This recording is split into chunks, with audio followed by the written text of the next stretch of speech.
21st of May, 2025, and I am off script. Again, I just got in late last night.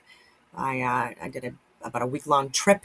I won't get too much into it because I want to get down to the facts, down to data. And before I do discuss whether or not Epstein killed himself or not, there's just a lot of information that I would like to share. I did get up early, but again, I've only been doing this for about an hour. I've given my assessments on him before, but I am interested to share some perspectives from a few people. This is from the Quarter, and I really like it, but I'm also going to be showing you the report, the 128-page report that came out from the government, the official one. I'm giving what I think to believe to be the autopsy report that came from Kristen Roman, MD, Jeffrey Edward Epstein, date of autopsy, August 11th, 2019. Anyways, I'm going to go through all that stuff, but before I do, I'm going to share what this guy has to say about Dan Bongino and Kash Patel. At 40% off, bam, done. If you already enjoy these products and you want to stock up, there you go. I don't know how long they'll stay in stock, but I'm selling through until they're gone.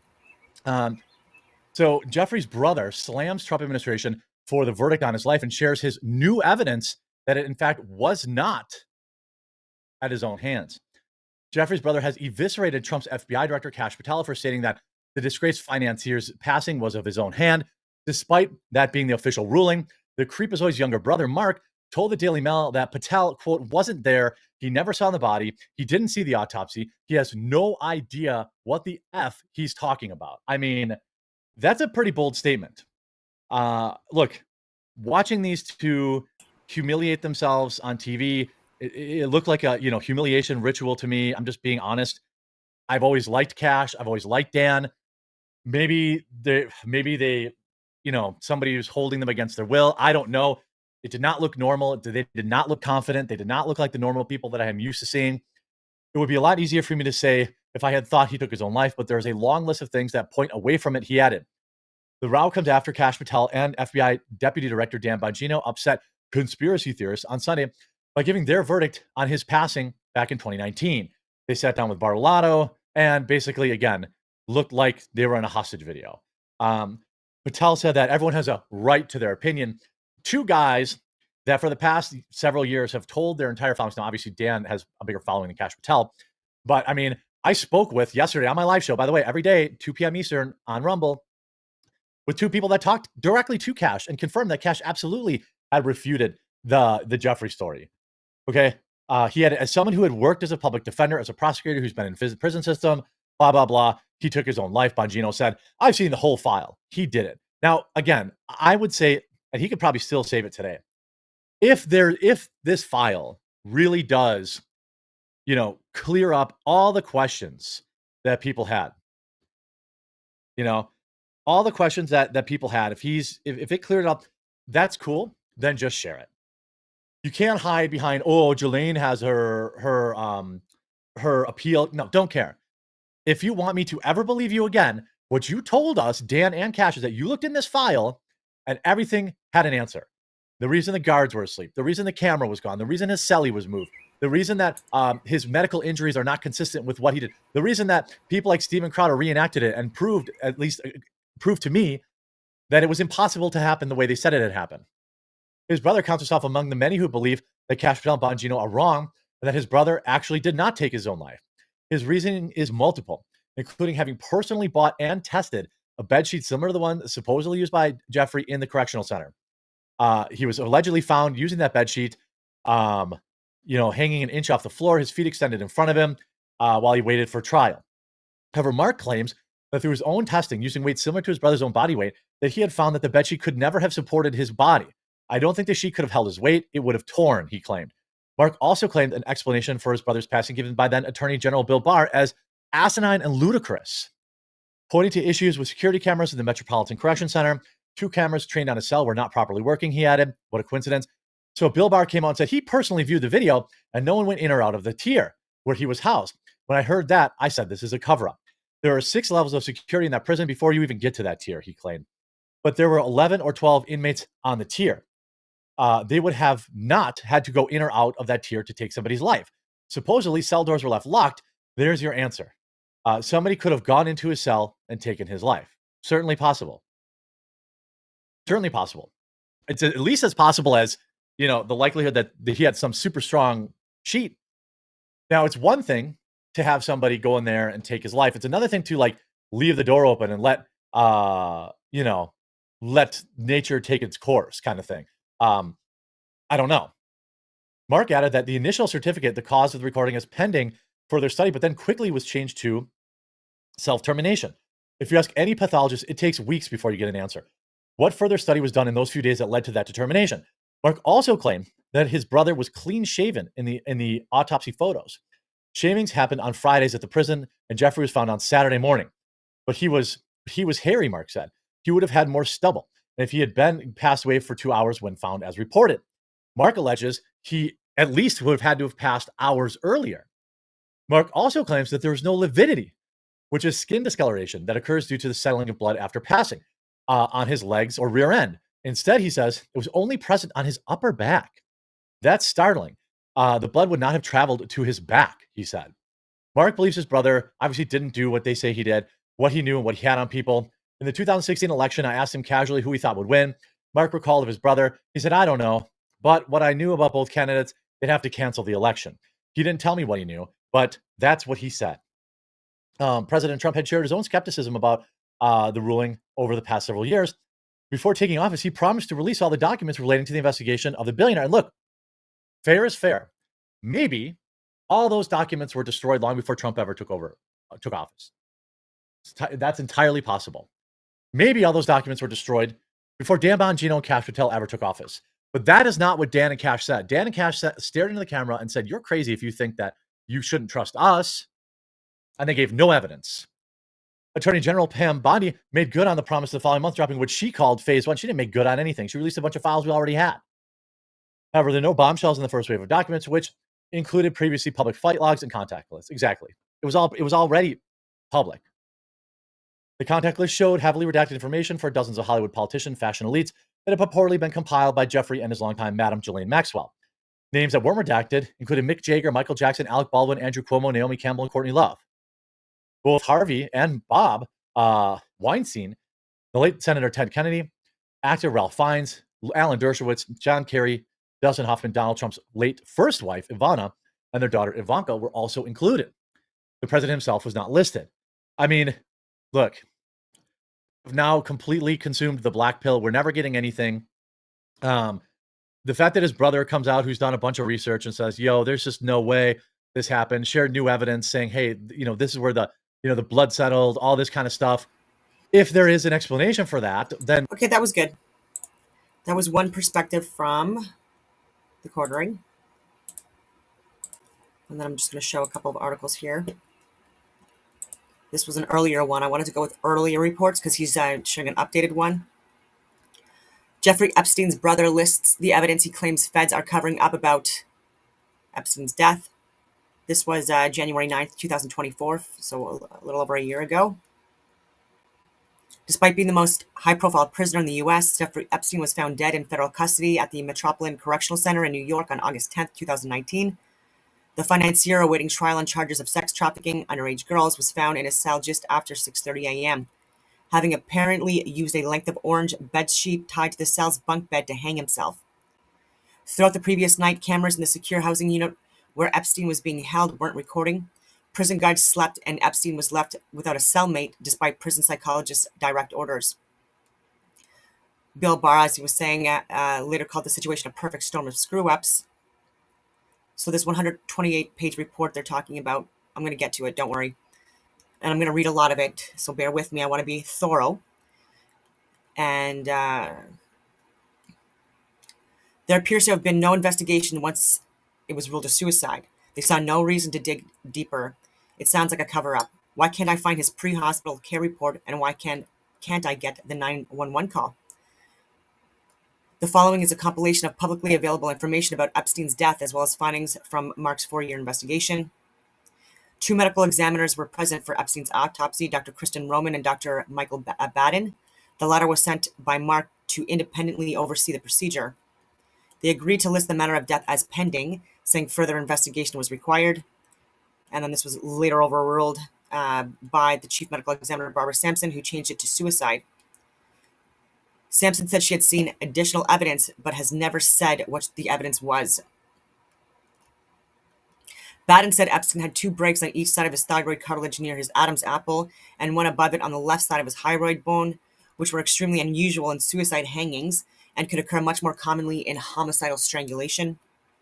So again, this is why it's a little interesting to me when Kash Patel and Dan Bongini, when they're, well, Patel specifically is talking about investigating suicides and being someone that was part of like the crime watch, and so he would see strangulations as well. And so I'm just pointing out these things that if he's going to talk about that, he's going to have to talk about the fact that he would also see homicides, right? Likely by strangulation, etc. And so like why he wouldn't tie those two together, unclear. They didn't take any witness statements down.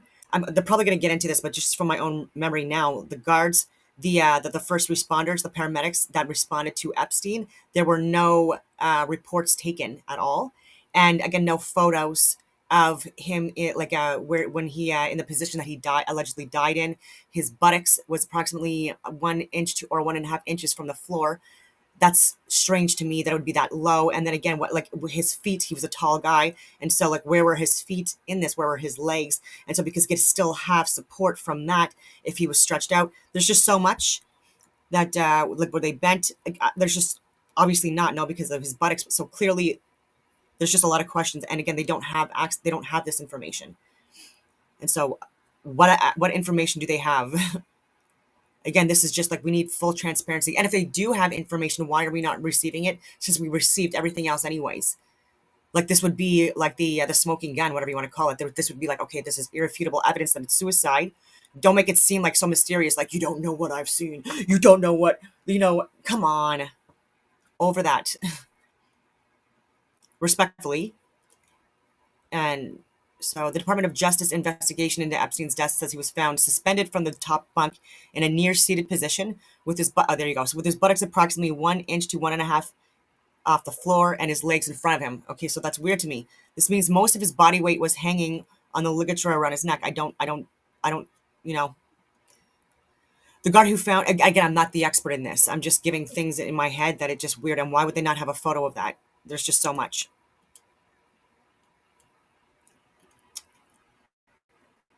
Two nooses were found in the cell, according to the CBS show 60 Minutes, which you have to pay to friggin' watch. Anyway. The noose taken as evidence was not the one the prison guard ripped or cut from Epstein's body.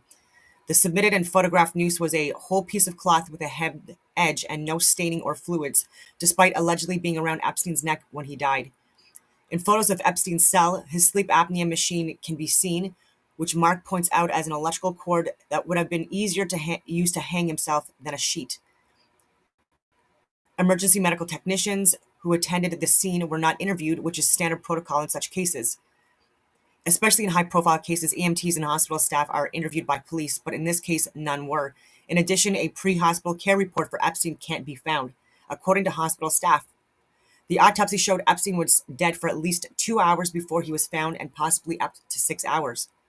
However, despite clearly being deceased, he was transferred to a hospital and placed in a hospital gown on a gurney. Meanwhile, the 911 call made from the prison and its contents have also never been released. Inmates and evidence. On July 23rd, while Epstein was in jail, the guards were called to the cell he shared with former cop and now convicted killer of 4, Nicola Targaglione, due to an incident in which he had sustained neck injuries. Following the incident, Epstein told prison staff he had been attacked by his cellmate. He later said he did not remember how he got the injuries and refused to speak further about it. Again, this is something he was reporting multiple times to people, that he thinks that his cellmate was attacking him, had assaulted him. And just interesting. And that's also in the report, but I will get to it. After the incident on July 30th, the prison psychology department said Epstein must have a cellmate at all times and was to be monitored.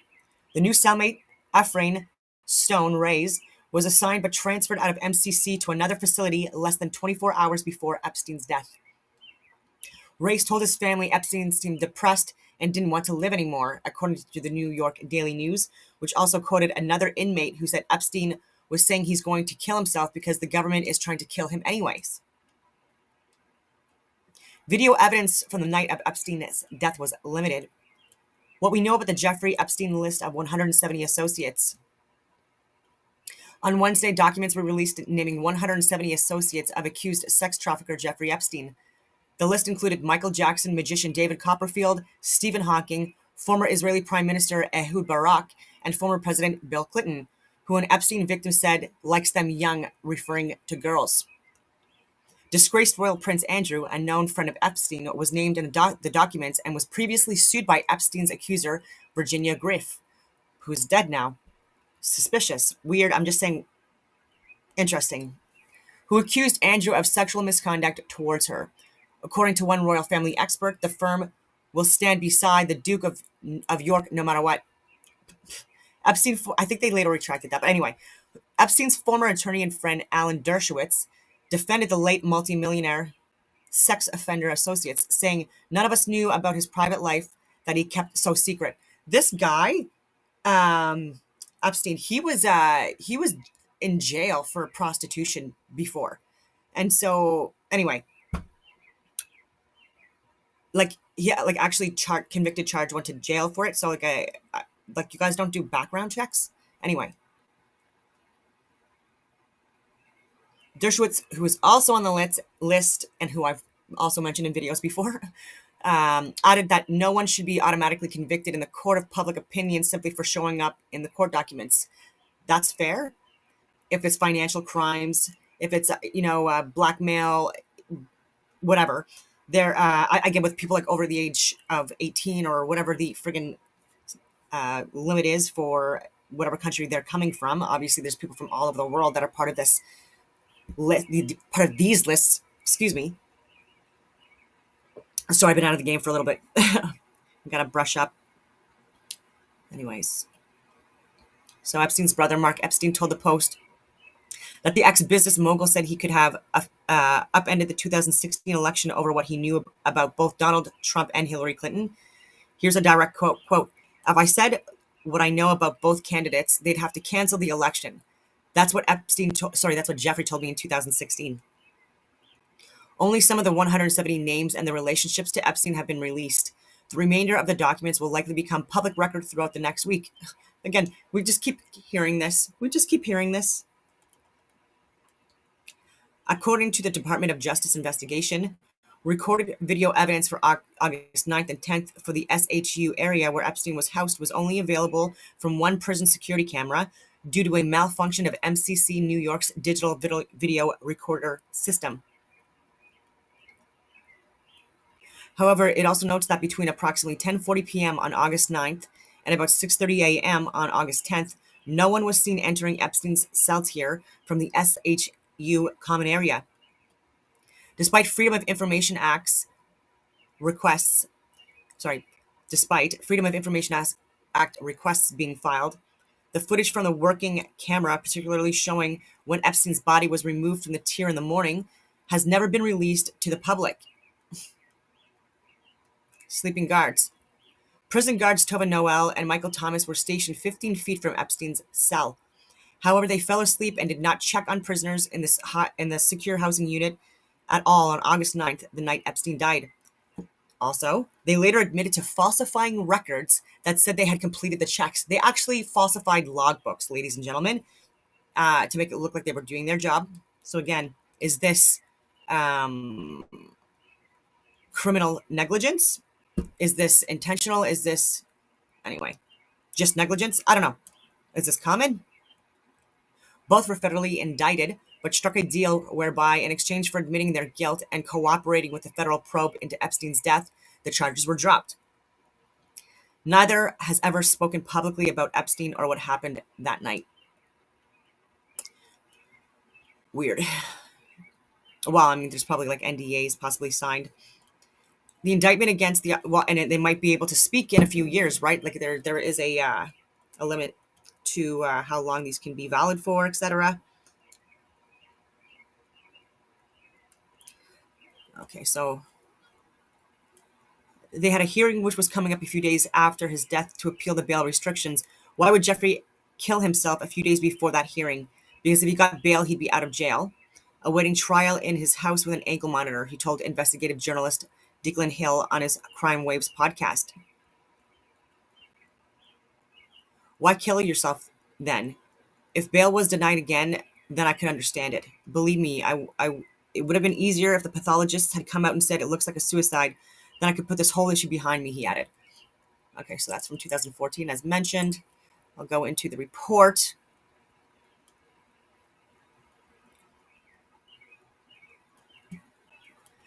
Oh, and that's a good point. This is from Johnny Death. That some people allege that he might possibly not be dead, just again because there's not a whole lot of proof on that, and so that's very interesting as well. So I'm going to go into the report. My mouth is dry. This is from the Department of Justice, Office of the Inspector General. Investigation and review of the Federal Bureau of Prisons custody, care, and supervision of Jeffrey Epstein at the Metropolitan Correctional Center in New York, New York. Investigative Division 23-085, June 2023. Executive Summary. Investigation and review of the Federal Bureau of Prison Custody, Care, and Supervision of Jeffrey Epstein at the Metropolitan Correctional Center in New York, New York. Introduction and background. According to its website, the Federal Bureau of Prisons, BOP's current mission statement is corrections professionals who foster a humane and secure environment and ensure public safety by preparing individuals for successful re-entry into our communities, etc. Epstein is assigned to the SHU on July 7th. Epstein was assigned to a cell in the SHU on July 7th due to media coverage of his case and inmate awareness of his notoriety.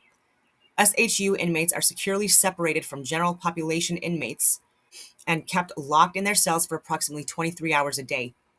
BOP Police requires SHU staff to observe all inmates at least twice an hour and that lieutenants conduct at least one round in the SHU each shift. BOP policy also requires multiple inmate counts during every 24-hour period. Among other things, inmate counts and rounds enable BOP staff to observe inmates and ensure they are secure in their cells and in good health.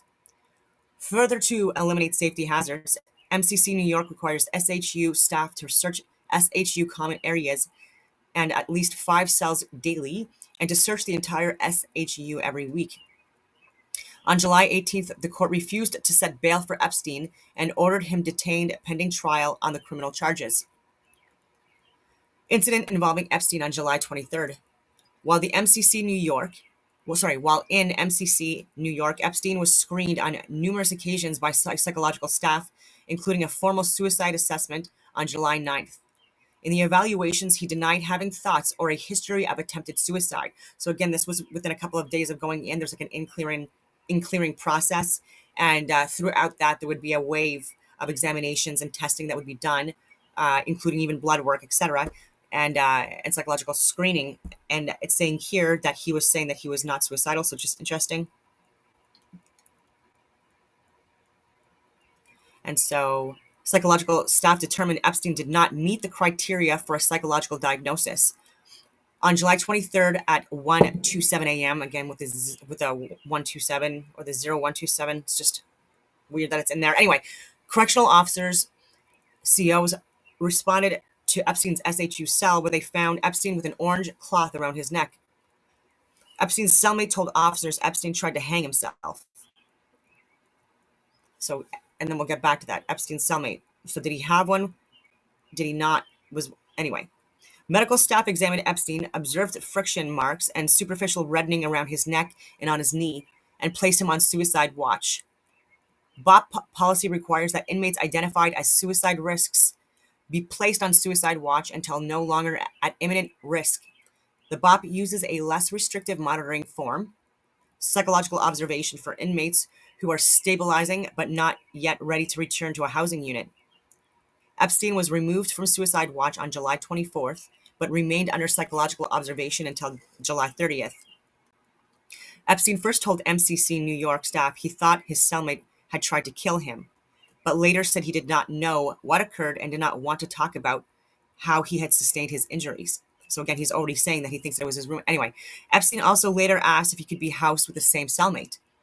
Another inmate housed on the same SHU tier told the OIG that he heard Epstein's cellmate call for assistance, and that Epstein's cellmate told him that Epstein tried to hang himself from the bunk ladder. Again, he could have been lying. Disciplinary charges against Epstein for alleged self-mutilation were not sustained due to insufficient evidence. Following the July 23rd incident, the psychology department determined Epstein needed to be housed with an appropriate cellmate, and on July 30th, it sent an email to over 70 MCC New York employees informing them of this requirement. The warden at the time told the OIG that he selected a new cellmate for Epstein in consultation with BOP executive leadership. That inmate remained Epstein's cellmate until August 9th. Events of August 8th through 10th, 2019, and Epstein's death. On August 8th, the U.S. Marshals Service sent 2 emails notifying numerous MCC New York staff that Epstein's cellmate was being transferred to another facility on August 9th. So that was weird. Okay, so, however, no action was taken to ensure Epstein was assigned another cellmate. So, did he have another cellmate? Was being transferred. Okay, so also on August 8th, Epstein met with his attorneys at the prison, as he had on prior occasions, and signed a new last will and testament. MCC New York officials did not learn about the new will until after Epstein's death. The following day, August 9th, Epstein's cellmate was transferred to another facility, and he was not assigned a new cellmate. Additionally, on that date, the U.S. Court of Appeals for the Second Circuit unsealed approximately 2,000 pages of documents in civil litigation involving Ghislaine Maxwell, who was later convicted in December 2021 of conspiring with Epstein to sexually abuse minors over the course of a decade. The documents contain substantial derogatory information about Epstein, and there is extensive media coverage of information in the unsealed documents. Also on August 9th, after meeting at the prison with his lawyer, MCC New York staff allowed Epstein to make, in violation of BOP policy, an unrecorded, unmonitored telephone call before he was returned to his SHU cell. Although Epstein said he was calling his mother, in actuality, he had called someone with whom he allegedly had a personal relationship. And who would that be, right? Possibly Ghislaine Maxwell. I don't know. I'm just throwing that out there. Again, I'm like, I did a broad brush macro view of this, but I want to get more in the weeds with you guys. And at approximately 8 p.m. on August 9th, SHU inmates were locked in their cells for the night, including Epstein, who was without a cellmate. A search of Epstein's cell following his death revealed Epstein had excess prison blankets, linens, and clothing in his cell. So did he have a roommate or did he not? We need that video footage because, again, if he was murdered by his cellmate or by someone who entered, and he, you know what I mean, then let's get this information. But we don't have access to it because all the evidence just disappeared. Ridiculous.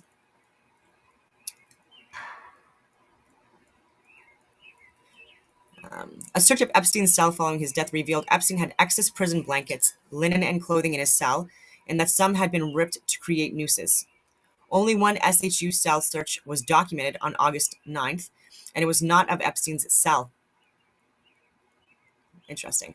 BOP records did not indicate when Epstein's cell was last searched. The OIG also found that SHU staff did not conduct any 30-minute rounds after about 10:40 p.m. on August 9th, and that none of the required SHU inmate counts were conducted after 4 p.m. on August 9th. Count slips and round sheets were falsified to show that they had been performed. As I mentioned before, on August 10th at approximately 6:30 a.m., the 2 SHU staff on duty, CO Tova Noel and material handler Michael Thomas, began delivering breakfast to SHU inmates. Noel unlocked the door to Epstein's SHU tier. When Thomas attempted to deliver breakfast to Epstein through the food slot in his locked cell door, Epstein did not respond to Thomas's verbal commands. Thomas unlocked the cell door and saw Epstein hanged. Thomas immediately yelled for Noel to get help and call for a medical emergency. Thomas told the OIG that when he entered Epstein's cell, Epstein had an orange string, presumably from a sheet or a shirt, around his neck that was tied to the top portion of the bunk bed. Okay, so a string now. Anyway, is that a rope? Is that a cord? Is that a string? To me, these could be different things.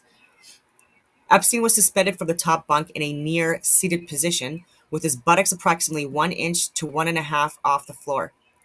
Thomas said he immediately ripped the orange string from the bunk bed, and Epstein's buttocks dropped to the ground. Thomas then lowered Epstein's body to the floor and began chest compressions until responding MCC New York staff members arrived approximately 1 minute later. Shortly thereafter, outside medical personnel arrived and took over the emergency response, eventually removing Epstein to a local hospital where he was pronounced dead. On August 11, 2019, the Office of the Chief Medical Examiner performed an autopsy and determined the cause of death was hanging and the manner of death was suicide. Blood toxicology tests did not reveal any medications or illegal substances in Epstein's system. The medical examiner who performed the autopsy told the OIG that Epstein's injuries were consistent with suicide by hanging and that there was no evidence of defensive wounds that would be expected if his death had been a homicide.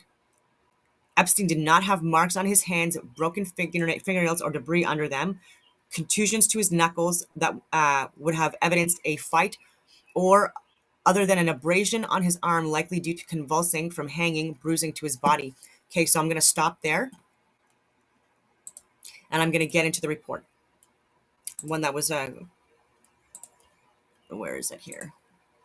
Okay. 2019, August 11th. So, Office of Chief Medical Examiner, City of New York, report of autopsy. Name of descendant, Jeffrey Edward Epstein. Autopsy performed by Kristen Roman, MD. So, final diagnosis here says, okay, so hanging, ligature furrow of neck. And by the way, this was pending still, by the way. So final diagnosis, ligature furrow of neck. I'm gonna mispronounce some of these names, by the way. Petechial hemorrhage of bilateral palpebral conjunctiva and of oral mucosa. Confluent hemorrhage of right bulbar conjunctiva.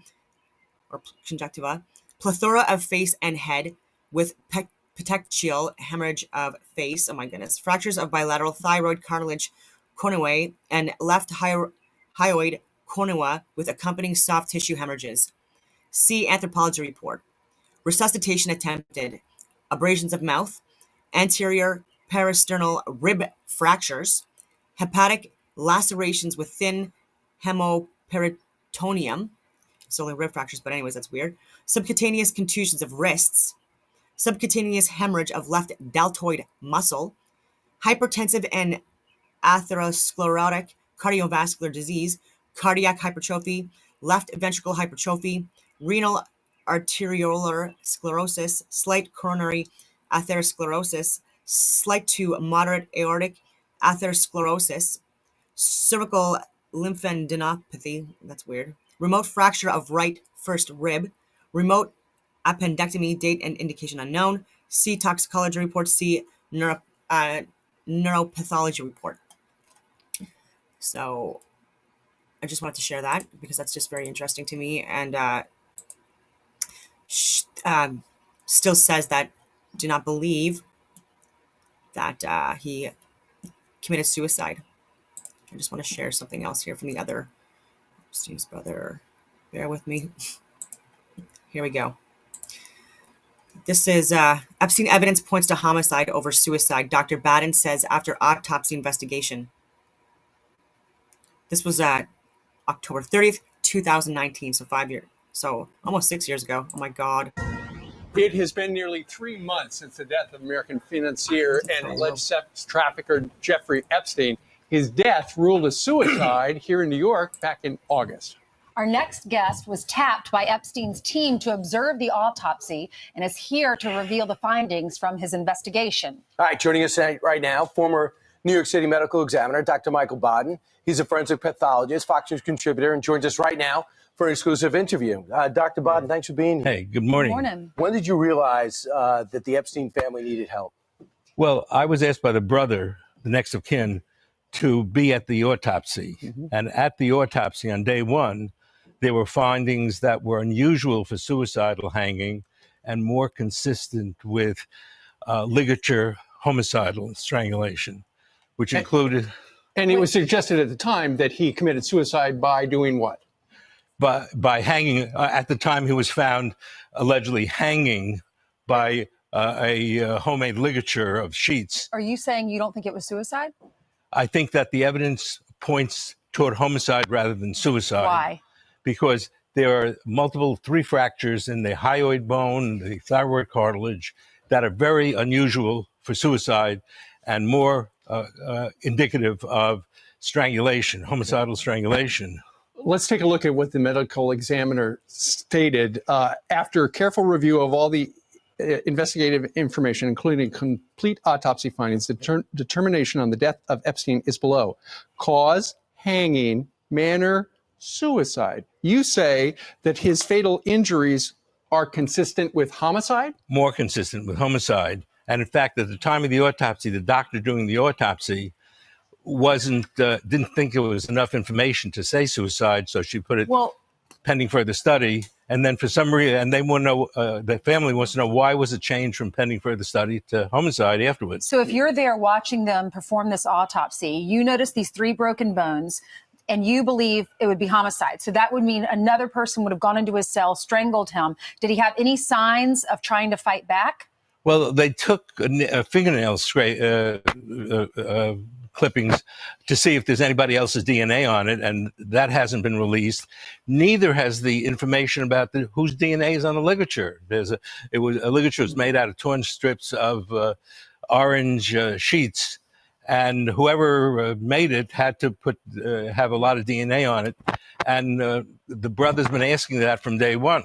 So wait a second. So you're saying that whoever made it has to have a lot of DNA on it, and there was? No, None at we all. don't even know who was examined. Could they? Right. So you're saying when you left the examination room, they weren't sure what happened. That's right. So what, you know this procedure, what happened in the interim to get this such a blunt conclusion? Well, a week later, it was changed to homicide. The brother wants to know, what did they get new in that week to make it homicide? What's your answer to that? We don't know. We don't know. It's 80 days now. Right. And the brother feels he's getting a runaround. And to add to it, there was a total breakdown in security. The video cameras didn't work. The guards went to sleep. What about that guy who was in the cell with him earlier, where it was suggested that guy tried to kill him? Well, he had a new roommate now because of a suicide watch, a different roommate. But that roommate was pulled away the day or two before, so that there was no roommate with him, no suicide watch, no security guards, no videotapes that were working.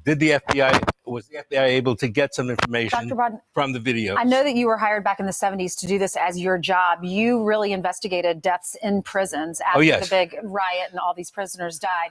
So in your experience, what are the chances of him not being checked on for 3 hours from 3:30 to 6:30 when they found his body, and the 2 prison guards falling asleep? Extremely unlikely. I've never seen it in 50 years of investigating all deaths that occur in prisons in New York State. Never had 2 guards fall asleep at the same time. All the video doesn't work.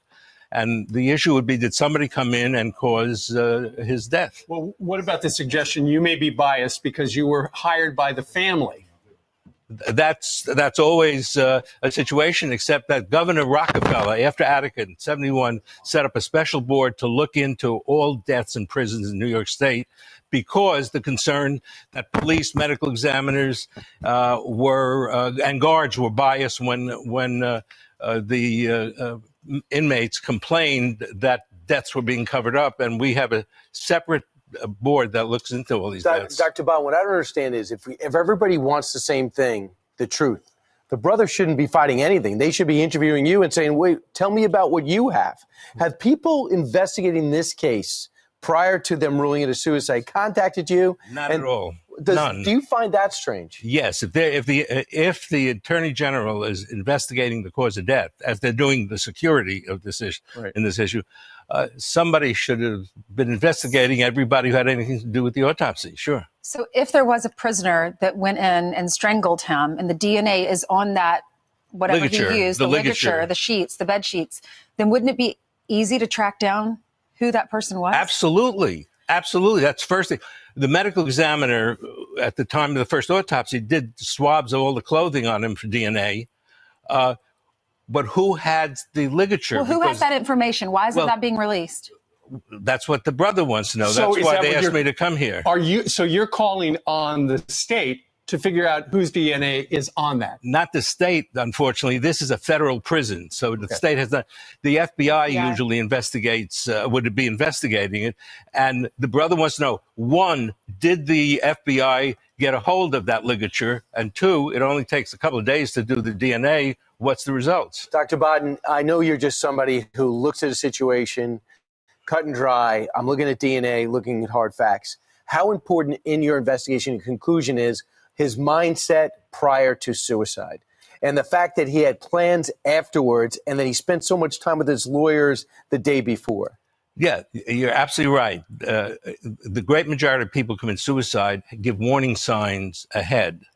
Now, one of the warning signs could have been the incident July 23rd, when he said the roommate assaulted him, and the guard said it was a suicide attempt, and they should have been watching him. Sure. They didn't watch him. According to the guards, according to his lawyers at that time, he was in good mood. He was hoping that he was still waiting for a decision whether he can get out on bail. That hadn't come yet. Well, he had so many victims. I think the victims really deserve to know what happened. You're absolutely right. There are a lot of things happened, but also the brother is concerned that if he was murdered, then other people who have information might be at risk and jeopardy. Look, the heart doesn't go out with this guy. This guy seems like it's just a terrible person. Used his power and manipulation ability for evil means. I get it. But there are so many people who are implicated in his web of ugliness.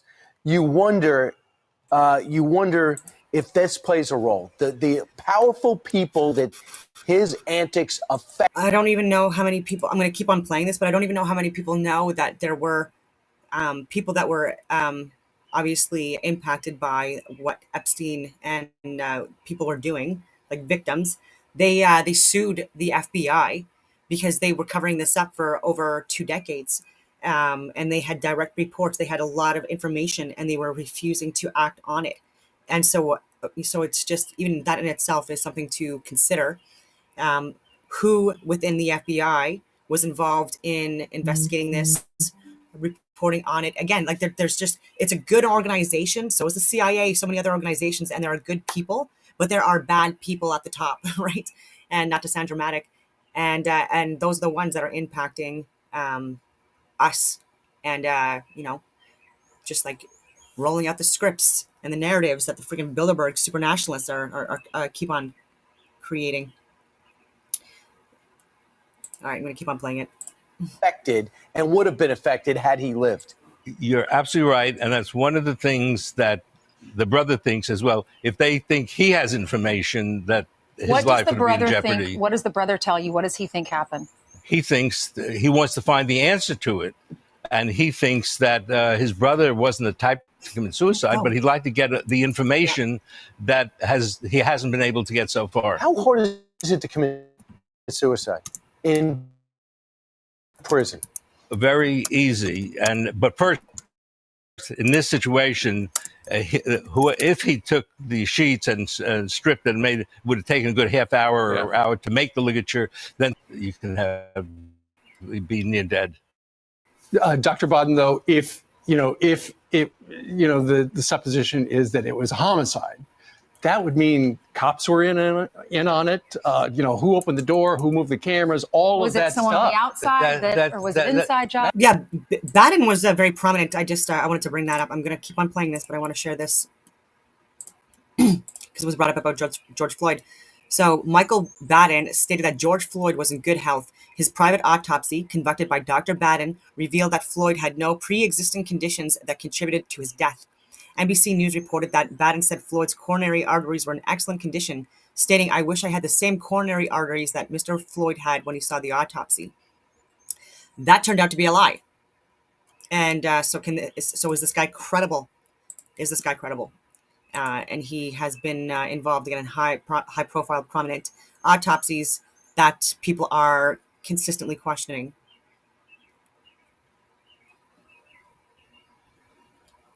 Thank you for reminding me about that one.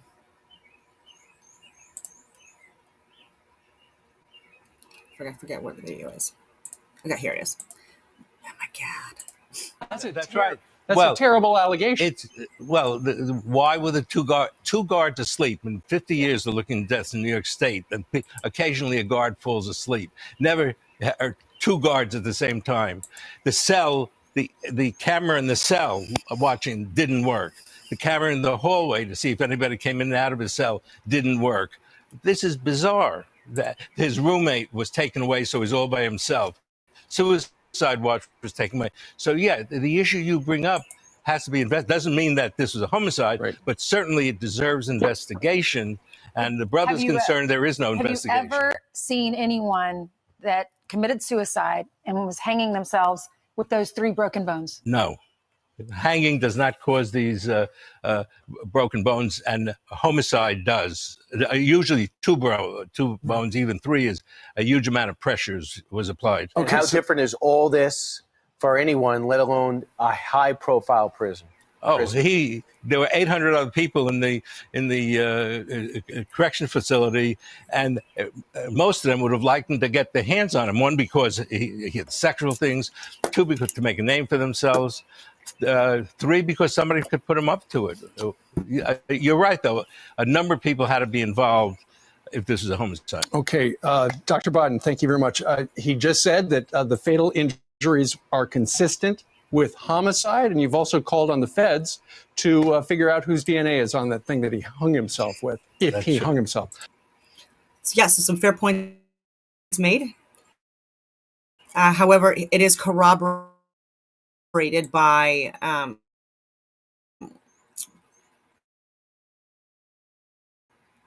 the other person that did the autopsy report. I just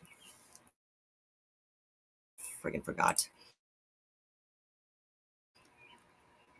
I just pulled it down. Anyway, I want to share back to the report.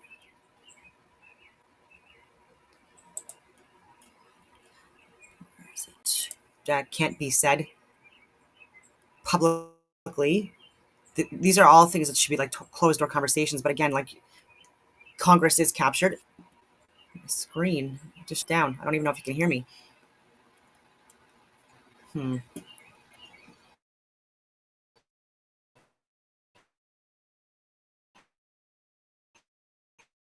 Maybe I'll go on premium only.